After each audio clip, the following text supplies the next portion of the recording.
लग्न म्हणजे दोन जीवांच्या आयुष्याची नवी सुरुवात.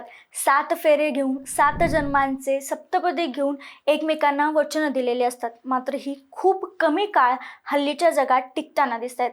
मी असं म्हणण्याचं कारण म्हणजे घटस्फोटाचा दर महाराष्ट्रात इतर अन्न राज्यांच्या तुलनेत सर्वाधिक असल्याची आकडेवारी सध्या समोर आली आहे. यामध्ये घटस्फोट मागणाऱ्या महिला 25 ते 34 वर्ष वयोगटातल्या आहेत आणि 40% प्रकरणं ही लग्नानंतर फक्त 3 वर्षात घटस्फोट मागणीचे आहेत. म्हणजे लग्नाला 3 वर्ष पूर्ण झाल्यानंतर लगेचच घटस्फोटाची मागणी केली जाते आणि जोडपं विभक्त होतं अशी अनेक प्रकरणं पाहायला मिळतात.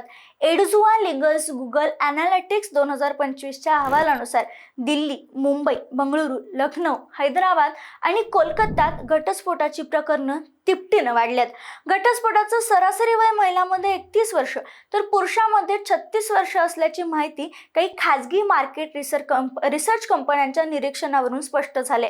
आणि घटस्फोटाची कारणं काय आहेत तर हिंसाचार आणि अनैतिक दबाव ही स्पष्ट कारणं, तसेच एक्स्ट्रा मॅरिटल अफेअर ही देखील कारणं दिसून येतात. महाराष्ट्राबद्दल बोलायचं झालं तर महाराष्ट्रात घटस्फोटाचा दर 18.7% अर्थात सर्वाधिक आहे. त्यामागोमाग कर्नाटकमध्ये 11.60%, पश्चिम बंगालमध्ये 8.2% तर सगळ्यात कमी राजस्थानात 2.3%चा दिसून येतो.